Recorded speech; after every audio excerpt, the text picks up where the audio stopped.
here has participated in track 2 dialogues on Myanmar.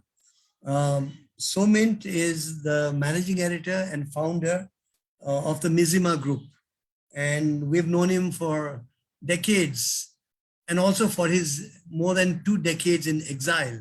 And we've always hoped that So can have his base in Yangon and permanently be based there. But yet once again, he's having to leave his base and work practically from underground, but within Myanmar. And we're very happy that he has found it possible to be with us for this discussion. And over across the frontier in Chiang Mai, we have David Scott Matheson, who has been an independent analyst working on human rights and humanitarian issues related to Myanmar. And he was with HRW, Human Rights Watch. With those introductions, I'm very happy that we have this strong group of 3 speakers to keep us informed in a way that we will know how to move ahead in the days ahead. As I said in my introductory remarks, Myanmar does seem to have fallen off the map of international focus. How does that impact the people of Myanmar? Because we know that international solidarity is so important. Other people, even if they cannot do anything, there's a balm when you know that others know of your distress. And so I would make that as one issue we want to deal with. The other is, as the title of our discussion indicates, Myanmar and South Asia. What have we in South Asia, and this question would be directed more to Meghna, as being a South Asian yourself, and I'll of course try to get into that topic and that theme myself later on. What could South Asia be doing more? Because what it's doing thus far seems to be negligible. Civil society in South Asia, if we don't expect the states of South Asia to do too much, what is it that civil society should have been doing thus far? Because if there is distress in Myanmar, it is important for South Asians also to speak up and not think that it's each country to itself. That's not fair in this modern day and age. I would ask Somin to make your introductory remarks and also respond to some of my points, including about the lack of international coverage of what I mentioned twice already, distress of Myanmar. So would you take 5 or 6 minutes to give us some introductory thoughts, and we'll move on to Meghna and then to David. Thank you, Mr. Kenneth Dixit. It is a pleasure to meet you again, even though virtually this time. Of course, South Asia has been home for me individually, so I felt always at home. I was in India for more than 20 years in my first life as exile life. The Nepal, Sri Lanka, Bangladesh, India, these are the countries I frequently stay and travel in those years. But unfortunately, this time I cannot be in the region, in that part of the region, due to my limitations, current limitations. But being very at home, I can be very frank and insight in this discussion. And let me also inform what is happening in the country in a kind of details, because I feel that in a way there is not enough media coverage about Myanmar or what is happening in the country under the second military coup in the media in South Asia. The February 2021 coup in Myanmar has thrown the country into a spiral of increasing violence, economic upheaval, and humanitarian crisis. And the resolution of the present conflict may go some distance in defining the trajectory of a future state of Myanmar. If you look at Myanmar military and particularly coup leader Myung Hlaing, is apparently going to do whatever it needs to do to remain in power. China and Russia, particularly, are its main supporters. On his second trip, currently to Russia, Myung Hlaing even talk about acquiring nuclear technology. Of course, officially he says for civic use, along with energy and military cooperation. These discussions were much more aggressive than during his first trip, at least on the media. Following the Myanmar regime's brutal crackdown of peaceful anti-coup protest, the National Unity Government, NUG, a coalition of elected parliamentarians and ethnic allies, established the People's Defense Force, PDF. Today, the NUG claims there are some 80,000 to 100,000 PDF members, though it should be noted that it cannot hope to assert operational control over the diverse groups spread across the country. These PDF forces are, in addition to locally armed militias, urban resistance groups in the cities particularly, and long-standing ethnic armed organizations. The proliferation of armed forces in resistance to the State Administrative Council, SAC, which the military stand for its rule, appears to point to a growing opinion that the only possible means to victory is through armed struggle. This is a huge change in the democratic struggle, which for decades largely embraced an approach of non-violence as championed by Aung San Suu Kyi and the National League for Democracy, NLD. Of significant note is that much of the most contentious fighting in recent months has been in the traditionally Burman Buddhist heartland of the country, a region that had not been seen armed hostilities in several decades. Area bombings against PDF units in this region, banning entire villages and forcing the residents to flee their villages, armed conflicts between Myanmar military units and resistance forces, particularly also with the ethnic armed groups. Bombings and killings in the cities are daily news from Myanmar, if you really monitor the news in Burmese language.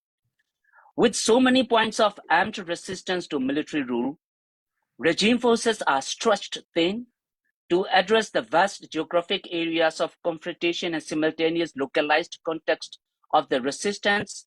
The military has increasingly relied upon pro-regime network of armed civilians. Their involvement has led to increasing altercations between pro-junta militias and armed civilian resistant to the junta.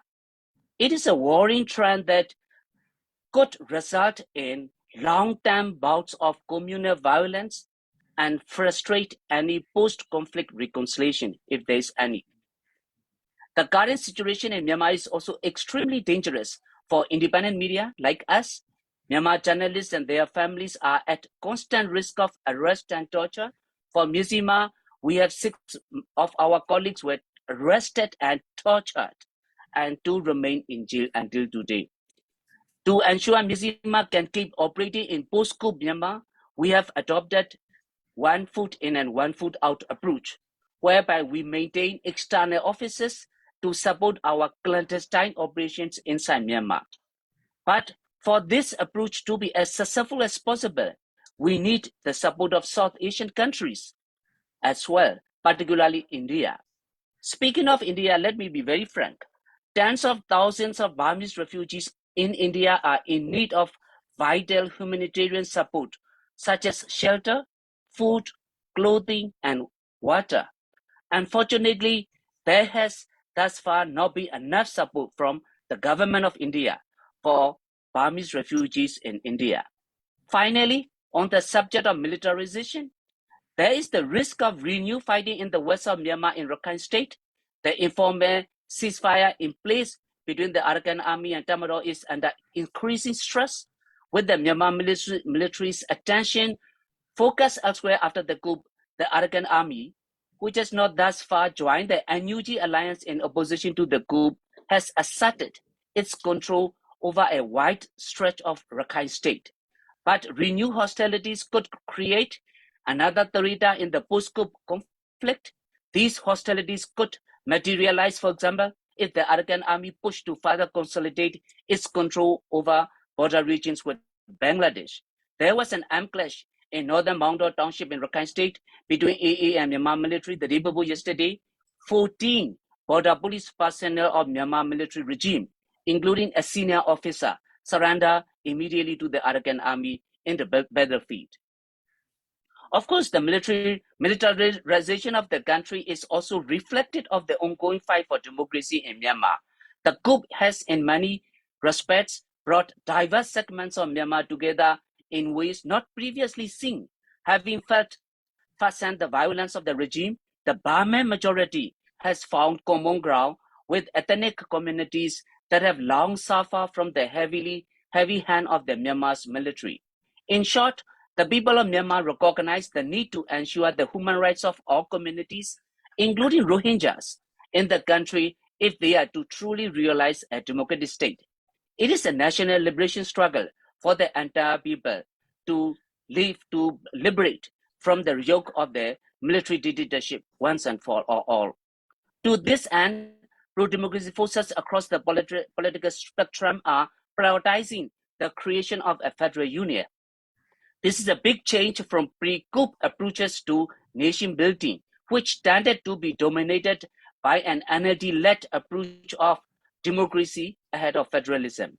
Today, everyone talks about federalism. There appears to be an understanding for a need to reach a historic federalist bargain. But it cannot be forgotten that elections alone are insufficient to realizing a federal union. I would also like to briefly point out the important role of the youth in today's struggle, which is very important in the current political or society in the country. The current crisis has served to raise the profile of youth leadership in the opposition and their vision for Myanmar's political future.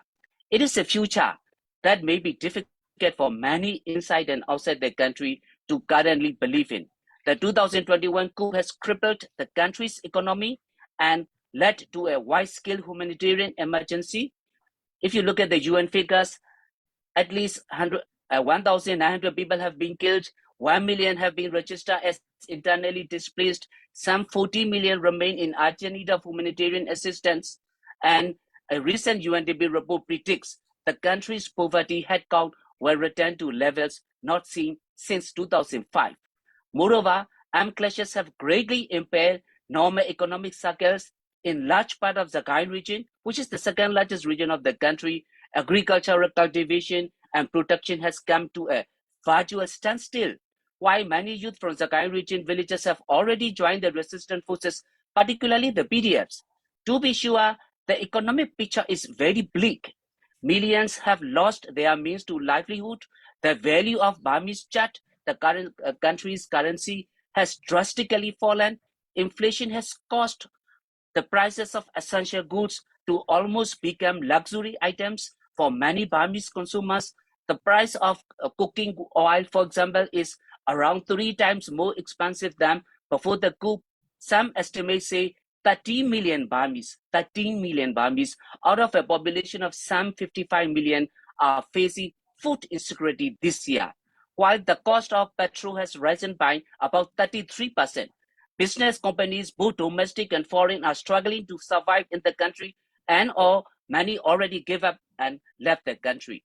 Looking at these economic indicators, there is a very real chance that Myanmar will experience, unfortunately, a Sri Lanka-type economic implosion in near future. Let me stop here before we discuss about what could be the response internationally and regionally. Thank you, Kenneth. Thank you, Somit. You have encapsulated in very few minutes the entire universe of issues that we need to deal with in this conversation. I feel that your reference to the NUG and the PDF having decided to go in for armed conflict if required, that changes the nature of the challenges in Myanmar, because you could expect the regime, the Tatmadaw, to come down violently against activists and anybody they see as against them. And I had not sensed this before, the level of dangers that those fighting the regime feel right now. You also dealt with India and the issues relating to Burmese refugees, China and Russia coming on the side of the regime, which changes the global equation as it relates to Myanmar. You mentioned the need to have a solution that is probably a genuine federated state, but that elections are not the only way to go to it. I'll ask you later, what do you mean by that? But you did include Rakhine in the future federalist Myanmar. I think with all of these points that you've raised and many others I have not listed right here, including the challenges faced by media, you yourself are speaking from somewhere in Myanmar, as I understand it. And so we really appreciate you having come on onto this program to speak to us. With that opening words from you, let me now move on to Meghna in Dhaka. Meghna Goa Thakota, could you pick up the conversation, also say what you need to, and perhaps even respond to Soment if required. Okay, thank you very much, Kanak, and thank you, Sahar, for organizing it. It's much needed. The kind of topic I was given was responses of the South Asian region to the crisis in Myanmar with a focus on Rohingya and IDP issues. Now, I must say, rather than response, I would be more talking about the non-response, no doubt. Okay. Yes. But however, we can look at the response at two levels: the state level, the formal state-to-state policies, diplomatic, trade and investment relations. We can also view it from informal, fluid societal dynamics that goes on between states and focusing on people's movements and reaction. I will try to do both, but I can't guarantee much coverage, because I think in terms of, it won't be very balanced, because not all South Asian countries are equally involved in the crisis. So you'll find me talking more about Bangladesh and India, those two countries who share actual borders with Myanmar and are actually in the front line of engagement in this crisis in whatever way.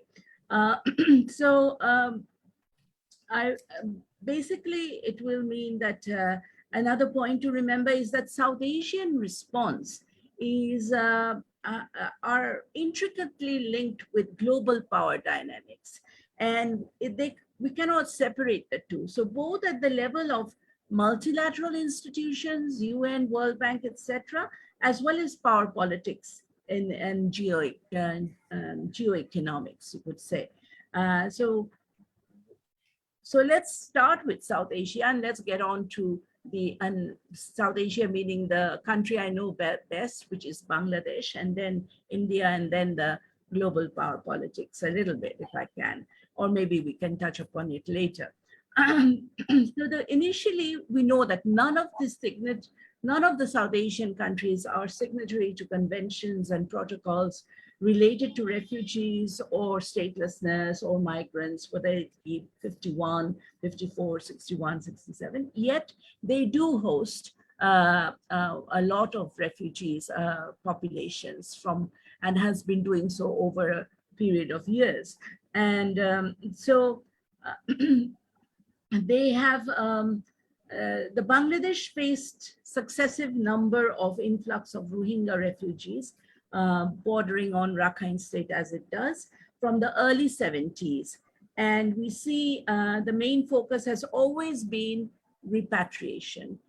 So send them back, return has been the prominent and dominant strategy that Bangladesh government employed and employs. So the 2017 influx came, it was a massive influx, but it was different in the sense that it was not easily, they could not do bilateral, they could not engage in bilaterally to send them away anymore because it was a different kind of a influx and much more brutal in terms of the atrocities committed to the extent of the UN even considering it to be intent to destroy, which is genocidal intent. And but we therefore see a constant flow of return. We don't see this. It was different in 2017. There wasn't this constant flow of coming back, going back, etc. But still, the policy focus was still repatriation. You don't see any other alternative kind of policy being honed on. Talk about it a little bit later. But only recently has been sustainable development approaches because the situation became so protracted, mostly because of the conditions that developed within Myanmar, as was explained by so very succinctly, that the consideration of safe return was impossible. And wherever there is no return has to be voluntary and safe. It was impossible after 2 years or almost after 2 years. It was difficult to think of such a condition even existing as it is now because so no support of repatriation policy came from the UN or as it did before. And of course, the two failed attempt at repatriation was when the bilateral talks went into blaming and counter-blaming who is responsible for what. And then, of course, China tried to intervene, but that too was not successful at all. Recently, we've heard that Japan had also offered its offices for negotiation, but that has not materialized. Other complications of the refugee situation meant within Bangladesh that there was an overlapping of trafficking routes with the migratory routes of the Rohingyas. And that meant over-securitization of the refugee situation, although we know that Bangladesh doesn't call them refugees, but still they are, and treats them as such, but not labeling them otherwise. But so the so these complications were led to, it affected the freedom of movement for both local communities as well as refugees. And it also tended to criminalize Rohingyas because they happened to be, because of dire circumstances, they were they took up jobs as carriers of drug, which has been an ongoing syndrome in that area. And also they had limited access to telecommunication. Regional responses to illicit migration has always resulted in wherever the country is, and mostly in South Asia too, that to clamp down on laws that encourage migration or that try to regulate migration or integration in some way or other. For example, marriage between Rohingya women or Rohingyas and local communities have been prohibited by executive order. Now, interestingly, in the absence of any protocol or this convention being signed, the response is basically administrative or executive. And this has, and therefore, mostly based on pragmatic concerns of the government rather than of any principles as such. So regional responses, so fear of militancy is another feature which leads to often dual governance. There's a governance in the camp during the daytime, and there is a governance in the camps during the nighttime. So service providers like human rights organizations or service providers, development organizations who work in the camps in a kind of a liberal framework under a task force where the government of Bangladesh, UN and IOM is jointly supervising it, is one thing. But as but these organizations are supposed to leave at 4 o'clock or 4 o'clock in the evening. And it's left totally to security issues and also to Rohingya infighting between different sections or factions. This has also created great problems of security and has led to over-securitization. Now, the approaches are three. One is, of course, there is some kind of resettlement we know that it has been piloted in Bhashanchar. Some Rohingyas have been moved into another coastal area, not very friendly to the settlements, to being settled, but still it has been done. But it is very interesting to find out that I once attended a conference where the Japanese, Bangladesh-Japanese relations and the Japanese ambassador to Bangladesh said that this could be encouraged as a future, kind of resettlement elsewhere in Bangladesh. And at once he was riled by a army officer who said, no, it was not meant for piloting resettlement issues in Bangladesh, but rather in Myanmar. And we know that that is how the IDPs in Myanmar come. There is about, I think, 500,000 Rohingya IDPs still in Myanmar, and they are mostly incarcerated in almost prison-like camps. And so the army officer meant to say that these kind of settlements may be encouraged under the supervision of whoever and within Myanmar. So there is a big difference in the approach of this resettlement issue. The repatriation, again, is no bilateral leadership has come and very ineffective. We know global anomalies help to encourage this, because what I mean by global anomalies is that even the UN is not decided about who the governance of Myanmar is under, because we know that in ICJ, where crucial cases against Myanmar have been sort of filed, and there is the military government is being seated there, whereas in the General Assembly, the seat has been left empty, which has been basically supposed to belong to the elected regime of Myanmar, but somehow it has been left empty, and I don't know what the latest decision is, but whether there has been one.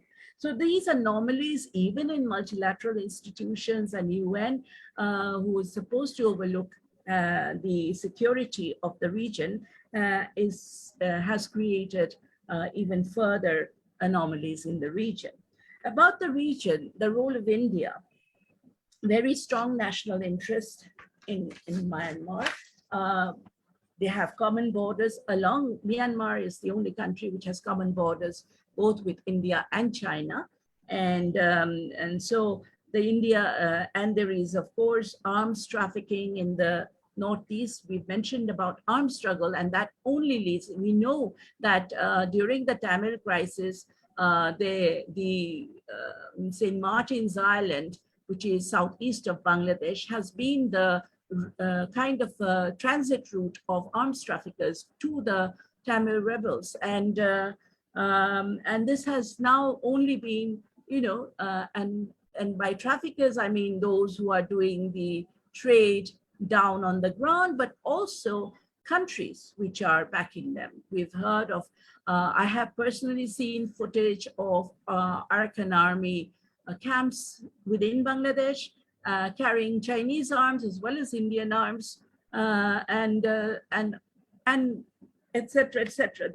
The mess it can make in that region is unthinkable. It is already in a mess, but to have these arms trafficking routes being exploited even more by countries who are very willing to sell arms to anyone is also a danger, a danger that one needs to look at.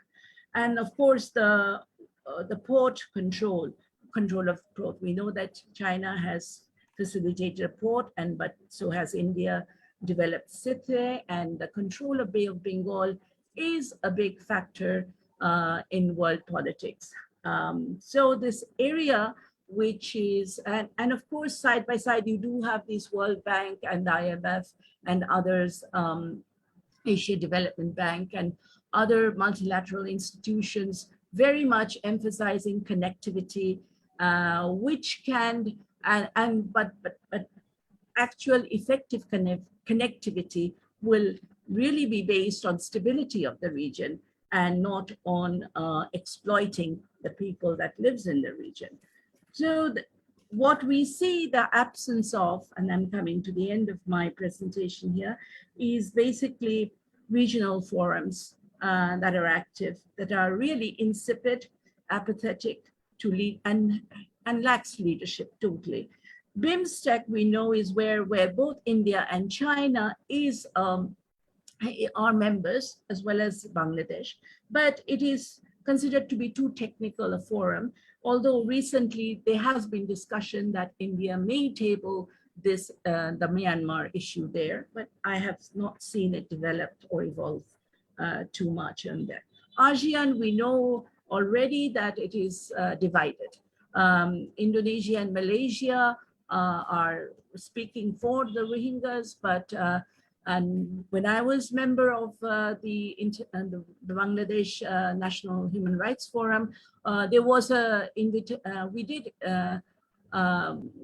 invite them to Bangladesh to have a look at the camps in the early years. So only Thailand and Indonesia and Malaysia responded, but the chair, again, the problem of ASEAN is the chair shifts every 6 months. So there's not much one can do about it in 6 months.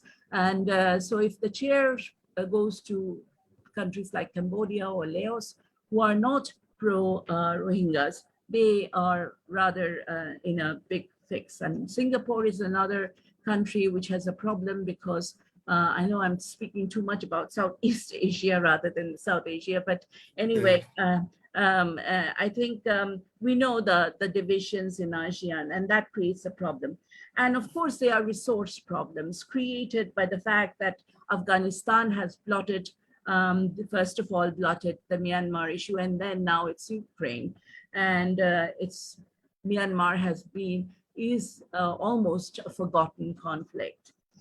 So what can be done about it is, I think there have been second track diplomacy, not very effective, I'm afraid, but it's a starter. It's a place where Bangladeshi military can speak and civil society can speak with the Myanmar military and civil society.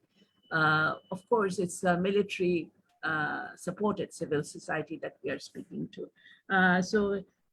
And it meets in Singapore. So not much has been made, progress has been made.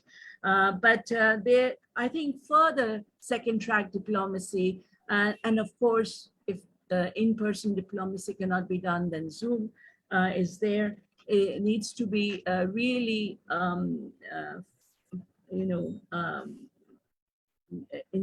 emphasized, as well as cultural exchanges. And here India can play a part. India has kept on engaging with the Myanmar military. It has also supported Aung San Suu Kyi's position in the past. I don't know whether it does now, but their policy of Act East has been totally bent on engaging with military. In a way, it can mean a positive thing because if the Indian government wants to, they can bring in some kind of sensibility and sense into the military, maybe democratize it a bit, or it is, I heard that recently they were thinking of training them, but in other areas, but then India has Northeast to defend, and that is their prime concern.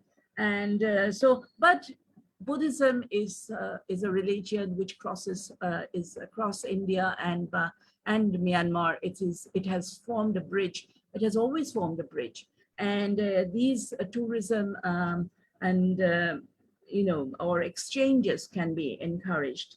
But I think mostly the future the dark future that we see, and especially as So Min says, that if there is going to be armed struggle, then it will affect the stability of the region. And who will it affect the most? Of course, business people, of course, trading interests.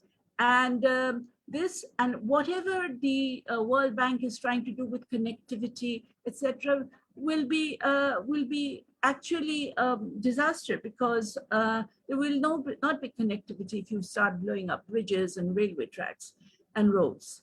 And so this is something that needs to be emphasized to all the actors that I have mentioned, especially South Asian actors, as well as regional, as well as national and international actors. I'll stop here and maybe we can pick up some more afterwards. Thank you. Thank you, Meghna. I'm sorry, we seem to have lost Kanak. I think he seems to have got disconnected, but I'll just pick it up from here. This is South Asia. We have to be ready for anything that happens our way. So just until Kanak is back, thank you, Meghna. I think you did touch on South Asia plus Southeast Asia, which is quite crucial at this point in terms of regional neighbors of Myanmar. We'll move on to David. David, if you can give your initial remarks, we can then proceed from there. Thank you. Great. Thank you very much. And thank you very much to two excellent presentations that gave us so much to think about. What I'd like to discuss and maybe put out there for further discussion and questions to the panel would be suggestions on what South Asian civil society could actually do, whether it's directly to governments in the region, or whether it's to second track, or whether it's to look for solidarity with various networks from Myanmar moving forward. The first one I would suggest is a very acute and updated assessment of what is really going on there. And Soumya did an admirable job of pointing out a very dire situation. And I want to emphasize a very important point that he made. It's something that I've been looking at in recent months to try and understand this very complicated conflict more. And it's what Soumya called a war of national liberation. And that's how I've been seeing it as well. This is a war of national liberation from the Myanmar military that has held a stranglehold over the state and the society for many decades now. And it's very important, I think, in any kind of advocacy with government, with business, with investors, with multilaterals, with BIMSTEC, to say, you must remember that the military stole an election. They staged an old-fashioned classic coup d'etat from a government that was about to sit that day, that had very clearly won an election just months before. And to remember that, that the responses to it came from a very violent response to peaceful protests. There were very peaceful protests around the country against the coup. And I think, you know, as we talked about before about international attention waning, I think that's a very important place to start, is that this was a military coup d'etat and they started the violence. They're ultimately responsible for everything that's happening right now. And so when you start from that point, you then have to kind of look at all of these other issues that I think are very important, coming not just from a human rights promotion standpoint, but from a very hard-nosed, realist, political, regional perspective on the challenges to the region, to South Asia, from the coup. And Meghna talked about, trafficking, the drug trade, militancy, all of these things. Again, in any kind of messaging has to be, you're only going to resolve those issues when you have a credible civilian-led government in power in Myanmar. You can't trust the military.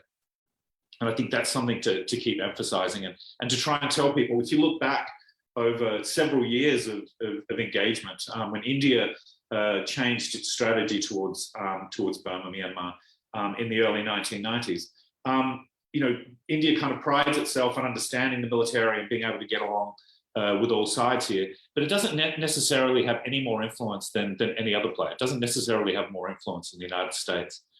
or with Great Britain, even if they choose to keep engaging the military and having a formal presence there. It doesn't mean that anything they say to the military actually gets through. And I think that's an important thing to remember to all the countries of South Asia. You're better off actually being very critical of the SAC and saying that they can't succeed because this is a war of national liberation, than you are trying to understand where they're coming from and trying to guide them through. Because they will fool you every time, because they're just not to be trusted.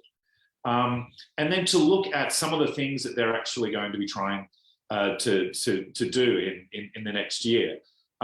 There is a peace process supposedly that's going on, and they're making a very big deal of about it in the state media. It is farcical, not true.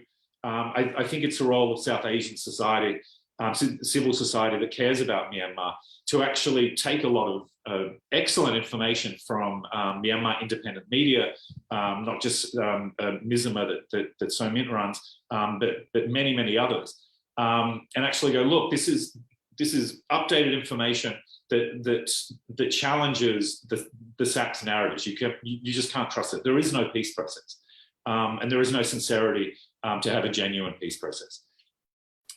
They're talking about an election in 2023. All of their justifications for these elections are absolutely farcical. The 13 million stolen votes, new voter lists, all of these things that they're doing, this is pure artifice. It's just theatre. It's not to be taken seriously. And that has to be a very clear advocacy message, I think, to all the governments from Sri Lanka to Bangladesh. Don't pin any hopes on what these elections could do. There's no transformative promise to them at all.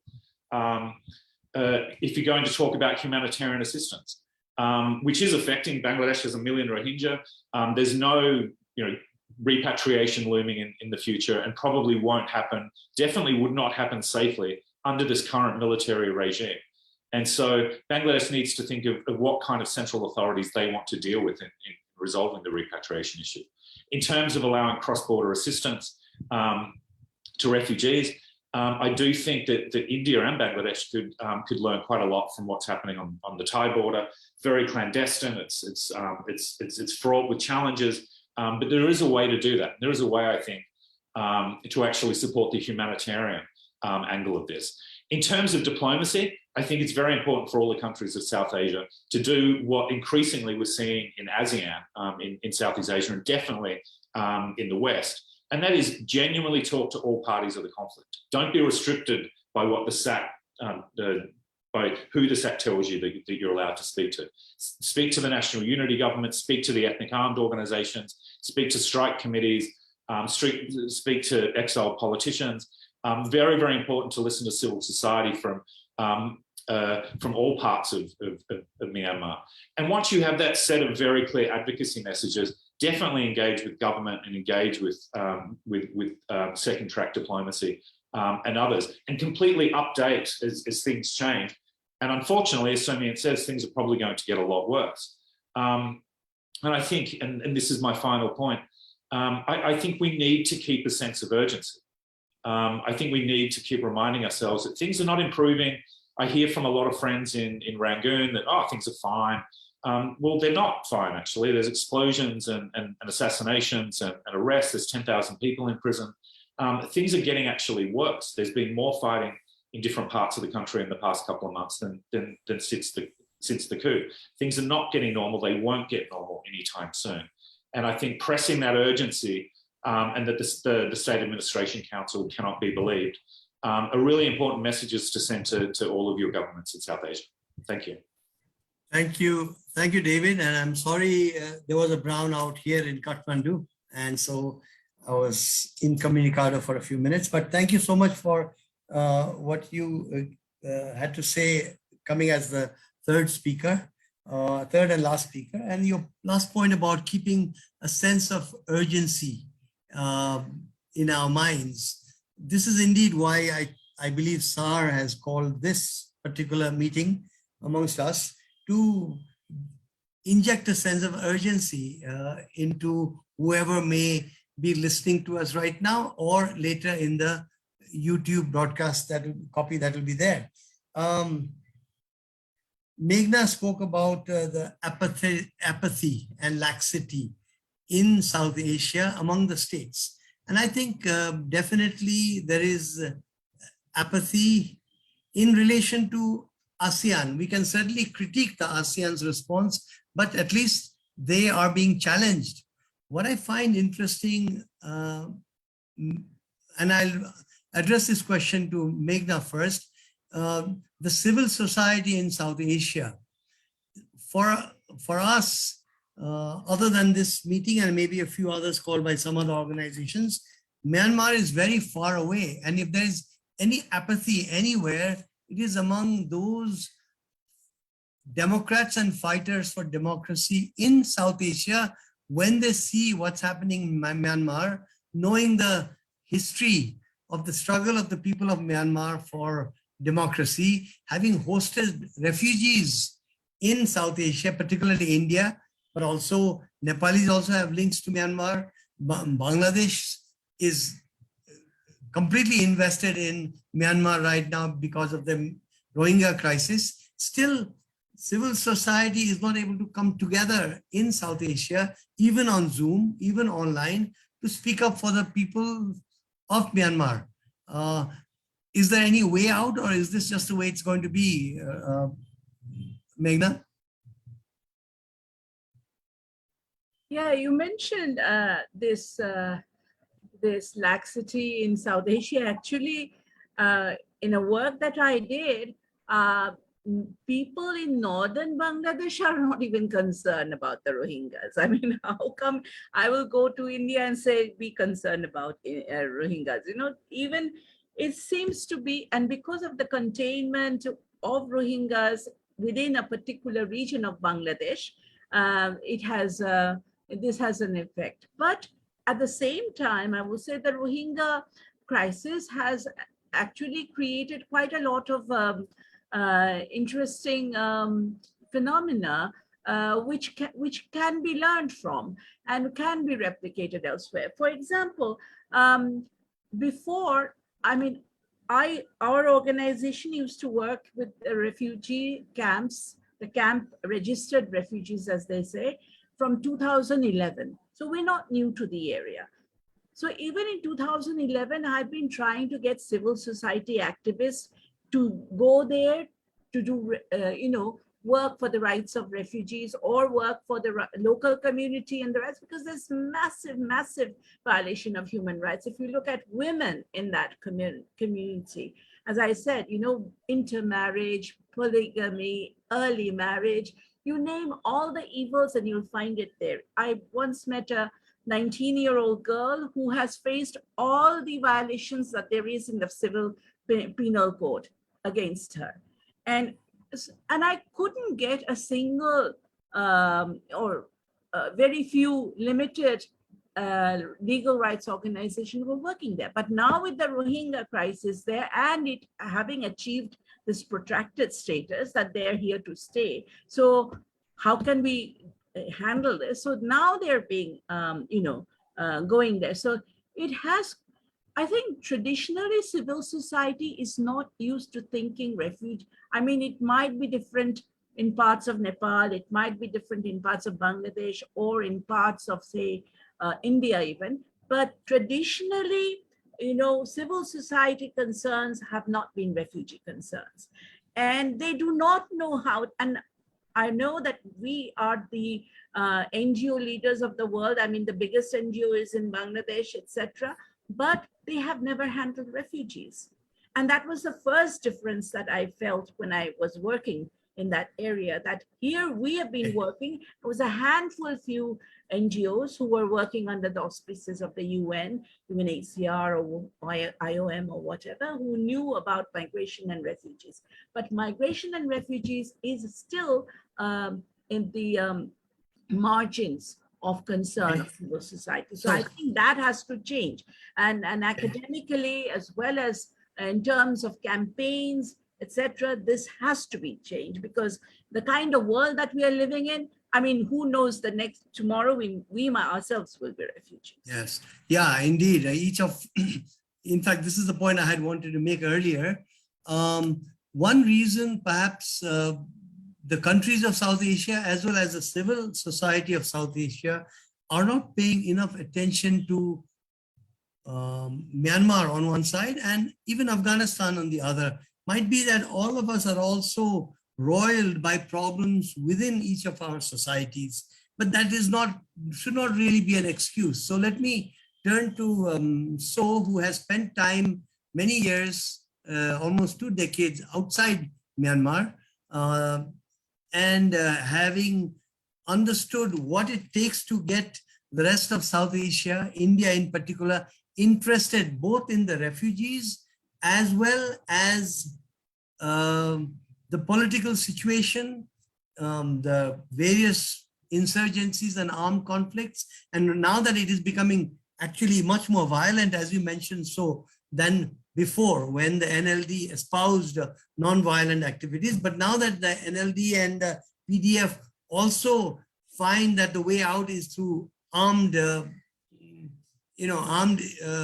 not insurrection, but insurgency, the state comes in hard. And we know that the Tatmadaw comes in with lethal weaponry, helicopter gunships, grenades and landmines against civilian populations. So things are extremely raw and fraught in Myanmar.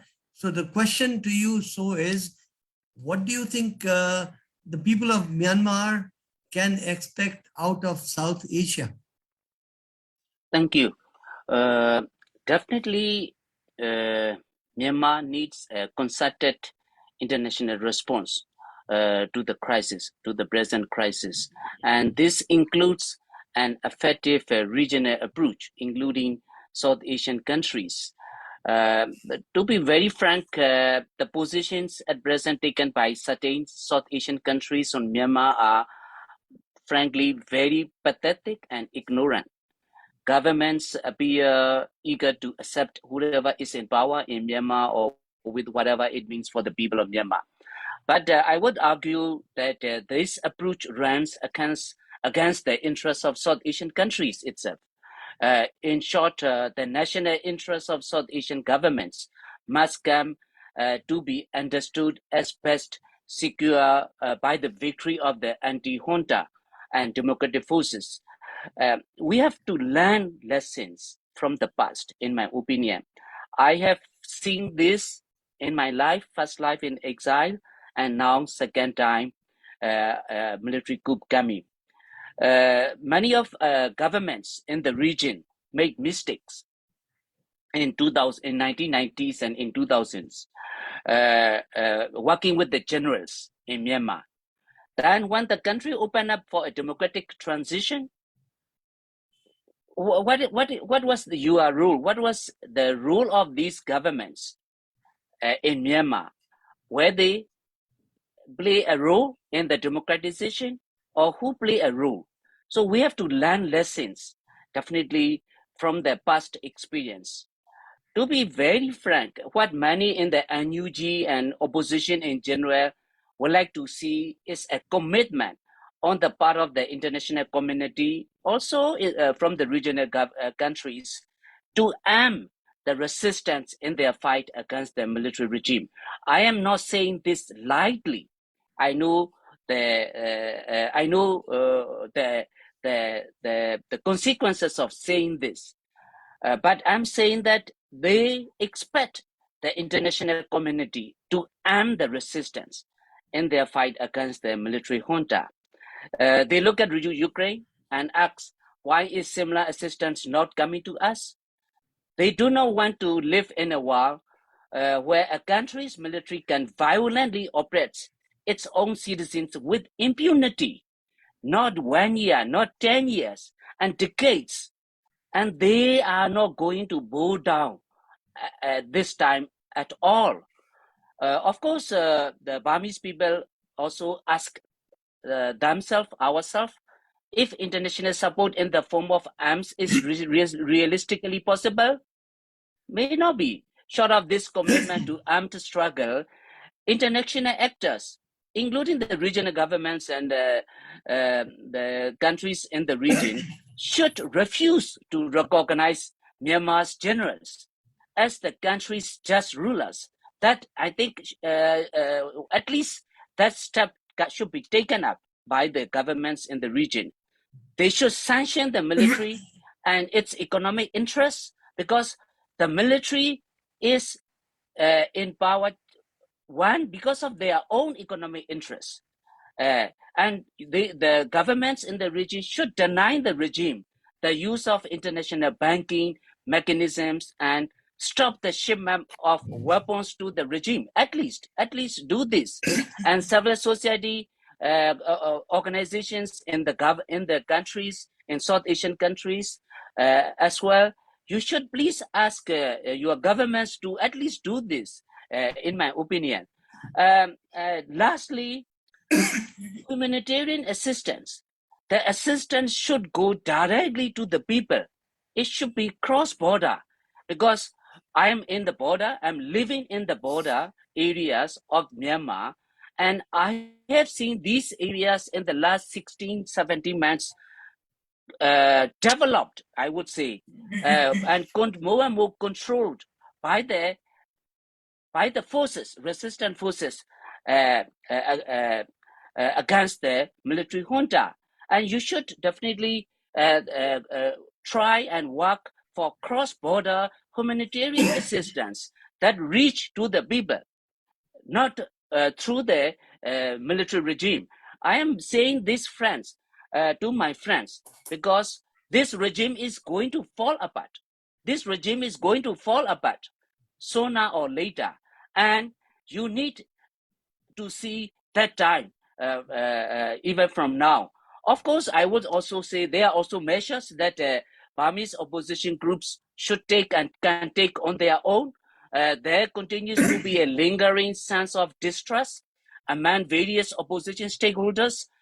Several of the larger ethnic armed organizations, for example, have not formally joined nationwide opposition coalitions, let alone signed pre-coup nationwide, so-called nationwide ceasefire agreement. This stems from decades of war and contentious coexistence under a Burman-dominated central state. That's why the resistant and opposition groups also have to do their own work. And but I believe the struggle is with the Burmese people and inside their country. And this time, and they are not. They are going to fight so that it is to liberate from the yoke of the military dictatorship once and for all. Sumit, spoken from the heart, with experience and with a lot of pain. But what you have said is indeed for me too, because I'm also a consumer of what the media gives me. The fact that there is such an armed resistance going on within Myanmar, and that is something that it had not really entered my head personally. I'm also thinking you made quite an important call there. Despite your own, in the past, commitment to peaceful resistance, you're actually asking neighboring government to have commitment, to show commitment to armed resistance. I will come to you later to ask a question regarding your prognostication that this regime is going to fall apart. But before that, I have a couple of comments to make regarding what you said earlier. You did not mince any words when you said that the South Asian governments, states were pathetic and ignorant regarding what is really happening and the struggle within Myanmar. But if I might say so, the South Asian governments also respond to what their own civil societies do. And the fact that in the past, for example, Nepal has had movements when there have been injustices in neighboring countries of South Asia. But I sense no interest here on Myanmar, despite all the troubles that the people of Myanmar are facing, as you have also mentioned. But that's probably true elsewhere in South Asia. There is a weakening of the democratic spirit all over South Asia. And that may be the reason why the various governments of South Asia, including that of India, feel no urge to come up with, to recognize the fight of the people of Myanmar. I might even say that because there are so few South Asian organizations, entities, individuals even talking about Myanmar, it may be important to bring together a coalition of Southeast Asian civil society and South Asian civil society, because frankly, within South Asia, Sri Lanka, Bangladesh, Nepal, Pakistan, India, I don't see the numbers. So maybe we just need to have a kind of a collaboration. That may be something to think about, and Meghna could respond to that later. Let me turn to David. Could it be, David, from your perspective in Chiang Mai, could it be that one of the reasons the world is not paying attention to Myanmar is before this, they had Aung San Suu Kyi to focus on. And so there was a personality, and hence you could make a story. Journalists also get interested because of that. There's human interest. A lady under house arrest in Yangon. Now, not only has she been, in a way, been a subject of controversy herself regarding her position vis-a-vis the Rohingya as reported, but also now what has changed within Myanmar, that she is no longer the focus of attention, beyond the fact that, of course, she's been incarcerated and now is probably in solitary confinement, but that should be all the more reason for her to be the rallying cry for the rest. Somen may want to come into this as well, but first to David. Well, I would say that I think that there were strengths and both weaknesses of making Daw Aung San Suu Kyi the focus of the struggle for 20 years or so. But then it's also important to recognize that not everyone in the country during that period saw her as their leader. A lot of the ethnic nationalities did not see her as their leader. I think that was a fundamental misunderstanding in the rest of the world. I think that she started to become a great disappointment pretty soon after being released from house arrest in late 2010, both domestically and internationally to a certain extent. So I don't think she's a suitable individual to rally around anymore. And I think the military have learned the lessons of the 1990s and the 2000s. Just keep her away from the cameras and don't let anyone go and visit her. I think they recognise that her international lustre is terminally dimmed and probably won't be reignited. I think it's also a reflection of how domestically, unfortunately, I think this is a new generation, as Somi mentioned, a new generation of people leading the armed struggle, the civil disobedience movement, the anti-military coalition. And a lot of them have told me in the past year the worst thing that could happen is if she's released, because they think that she'd do a deal. So I think that there's a great risk there. That said, her incarceration is completely unjust.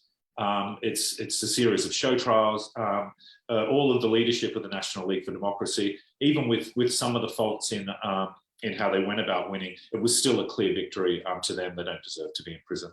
But neither do the other 11, 12,000 people who are in prison.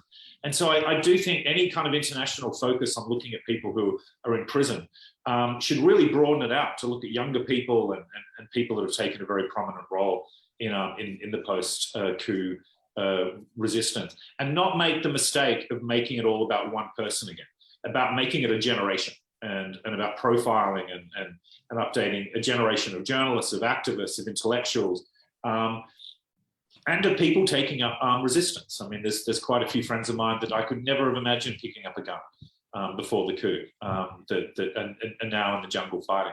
So I think it's important to actually reflect internationally who these new people are and recognize that they're actually incredibly compelling and compassionate.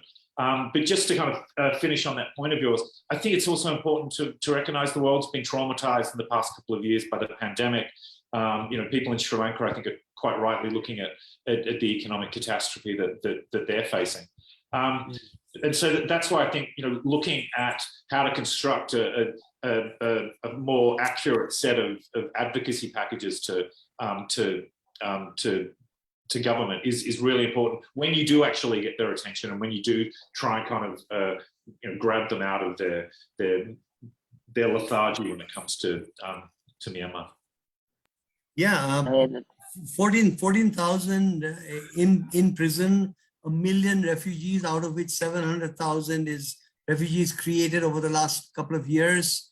There is massive cumulative distress.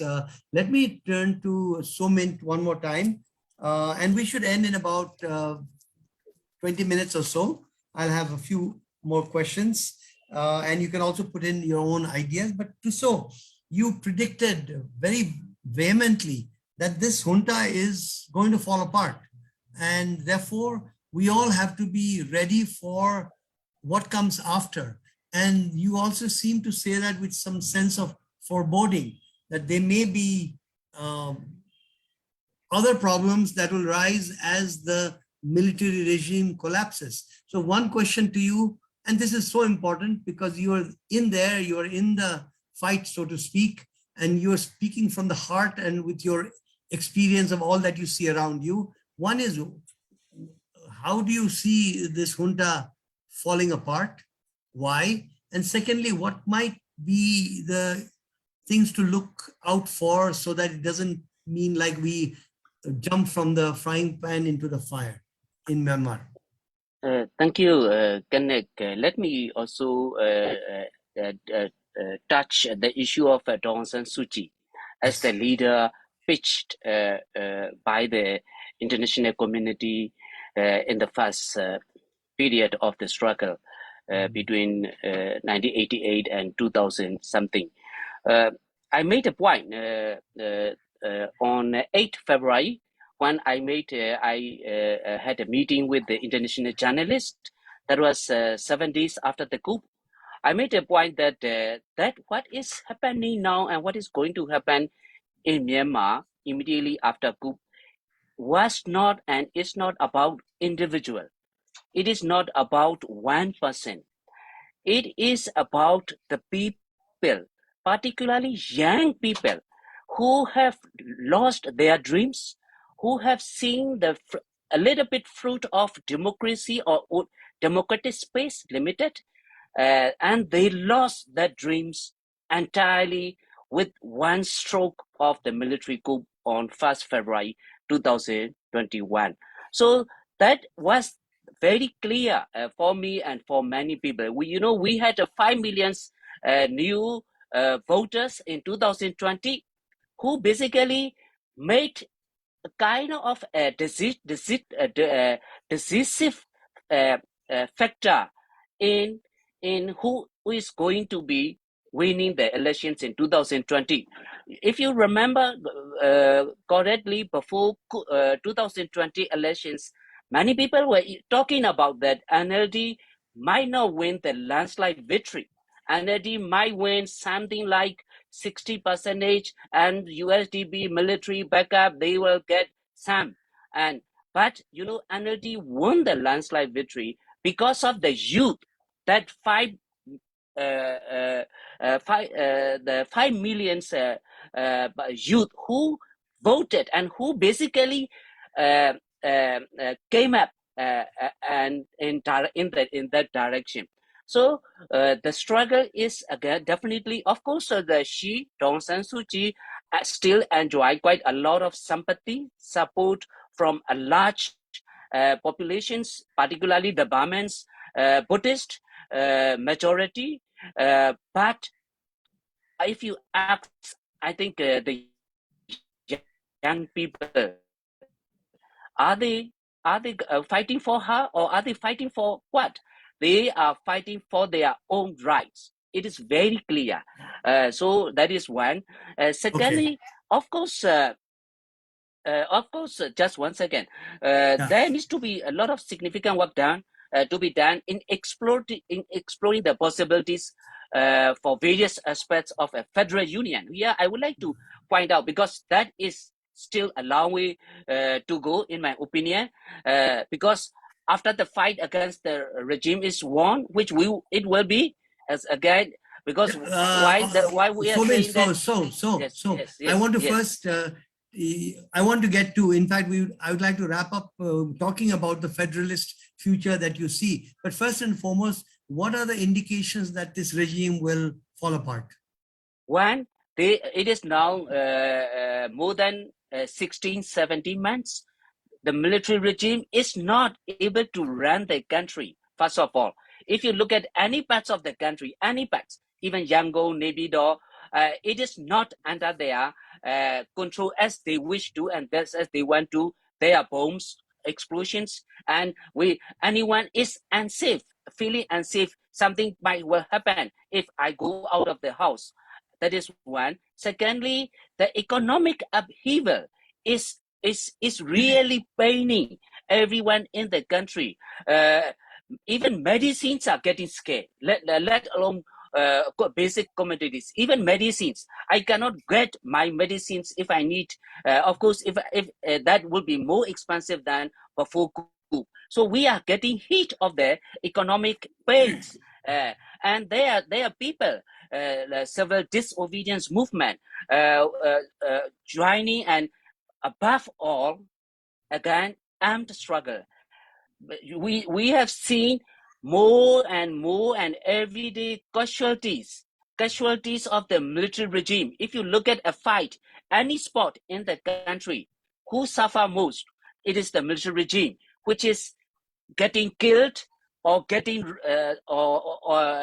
surrendered, and the soldiers, they are so demoralized, and the military regime is so stressed to them that they cannot fight even for a particular banker that they have been in control for decades. They cannot prevent. Of course, they have a upper hand with the area bombings that they are doing. That they are banning the villages, but at the end of the day, how much they have gone extreme. They have gone the most inhumane aspects of the brutality, and how much they can go, and even fascist regimes at the end fail. So these are the indications that the military regime is going to fall apart. And you're also saying that the Burma community also is now fully part of the anti-military movement, right? Yes, Okay. yes, which we have not seen decades. The ethnic minorities have suffered these for decades, but now Burma majorities in Sagaing region, in Magui region, they have seen with their own eyes and experiences the brutalities, and they now understand what the life of a person under the extreme brutality of the regime. Okay. So which unites them with others. Okay, so I want to go to Meghna once and come back to you for your final comments regarding, and we should end by talking about the federalist Myanmar that you see up ahead. But to Meghna, I made this point about being quite distressed about the lack of not the state response from around South Asia, but the civil society response from around South Asia. And you did say that even when you go to North Bengal in upper Bangladesh, even there people are not that bothered about the Myanmar issue, which is 1 million strong within Bangladesh itself. So would it work, because you probably have more interface with Southeast Asian civil society than some of us in other parts of South Asia? Do you think that may be a way out to raise the interest in South Asia by interacting more with Southeast Asian activists who seem to be at least more engaged, also in challenging ASEAN? Nobody is challenging SARC here. Yes, I think Bangladesh, by virtue of hosting the Rohingyas, have turned into a Southeast Asian country. We are more I find myself in actual forums of Asia Pacific. So from Turkey to Bangladesh. And I remember once when I gave a proposal of an activity in Western Bangladesh, they said, no, that's too West. I mean, of course, many regional forums do have, these, there's one for Southeast Asia, one for Asia Pacific, and there's a South Asian. So getting to be two South Asian seems to be treading on the tails of many organizations. So, but Bangladesh, Southeast Bangladesh is definitely one of the, is part of Southeast Asia. And I think there is a benefit to that because we do have Bangladesh being a smaller country in size, not in population, and also having, and I think it's like Nepal that you also have a border with China. We don't have a border with China, but close enough, with, and we do have a lot of interfacing with China. Kunming and Dhaka is just 1 hour away flight. And they're all full flights. Before Corona, they were all full flights, lot of business going on. So in that sense, this looking east or acting east, I think Bangladesh is doing its best in these times. And it is getting, and therefore, even, before the coronas, I personally led two delegations, of course, very much undercover, to Yangon. And Yangon, and I took a team of 10 professors or scholars to Yangon to have a closed door meeting on Rohingyas when the R word was not used in Yangon. So these do create, and I can tell you another example that even when Indo-Bangladesh relations, it can be second track, it can be 1.5 track, it can be third track, it doesn't matter. But to discuss topics which are usually swept under the carpet, this is what we need to do. To discuss, like Moment is doing it today, is these are views and viewpoints which we don't ordinarily hear, and we need to hear them. We need to engage with them, and we need to also share South Asian experiences with them. I remember when I was working in the Rohingya camps, and we were discussing and one of the fears about the Rohingyas is they are militants. There will be another Taliban growing inside our community. That is another fear. But when I said that, what does Bangladesh legacy have to give and contribute to Myanmar and the Rohingyas is the very fact that we are not Talibans. We are not Afghanistan. We have a national liberation war of our own, and we can contribute democratization, however flawed our democracy may be, or however fragile it may be, but we still have a democratic history which we can share with Myanmar, and that can only contribute to a much more positive relation than we have been used to doing. Yeah, Meghna, that's a very fresh perspective. Both the fact that because of the Rohingya and also because Bangladesh's own placement, look east becomes much more real out of Dhaka than out of Delhi. So in that sense, perhaps something that we have not considered in the past, Bangladesh may be our interface to bring, to support the civil society and democracy fighters of Bangladesh, of Myanmar, and help create that new space. And perhaps even for the rest of South Asia, the civil society breach into Myanmar affairs should be through Dhaka.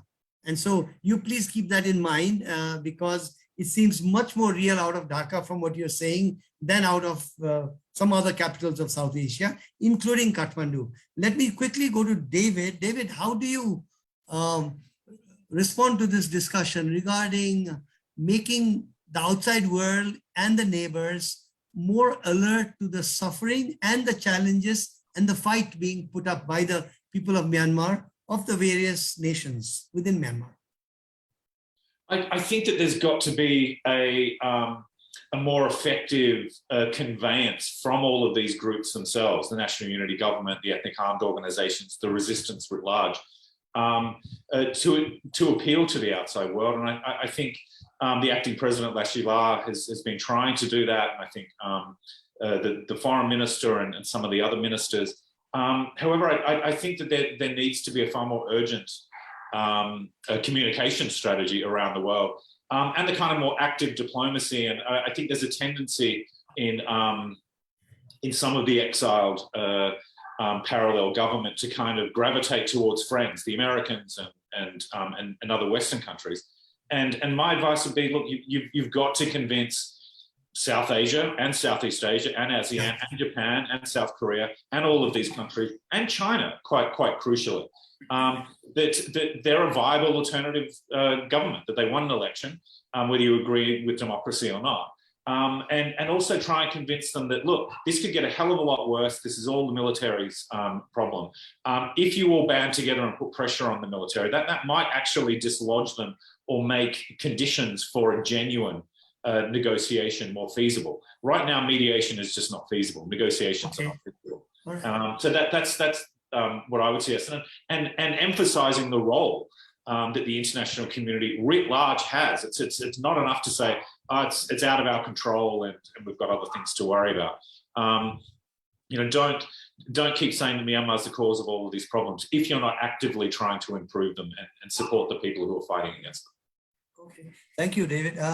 I'll go with my last question to Somint.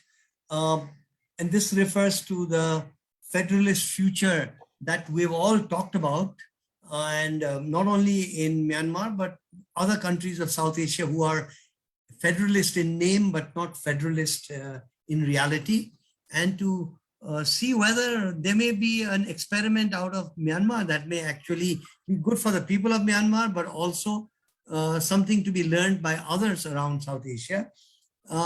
Starting with, to you, my question starts with the fact that the Rohingya problem seems absolutely outside of anybody's capacity to resolve.